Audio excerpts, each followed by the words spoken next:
SC నుంచి నువ్వు క్రైస్తవ్యంలోకి పోతే బీసీసీ కేటగిరీలోకి మారుస్తారు. అంటే ఎస్సీ రిజర్వేషన్ పోయి బీసీ రిజర్వేషన్ వస్తుంది. కానీ చట్టంలో ఒక చిన్న లాజిక్ ఉంది.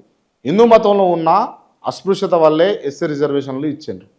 క్రైస్తవ్యం లేదా ఇస్లాం మతంలో కూడా అలాంటి కుల వివక్షత ఉండదని భావించి వారికి ఎస్సీ హోదా అవసరం లేదని చట్టం చెప్తా ఉంది. కానీ వాస్తవం చూస్తే మతం మారినా కూడా వివక్షత పూర్తిగా పోవడం లేదన్నది చాలామంది చెప్తున్నటువంటి విషయం, జరుగుతున్నటువంటి అంశం.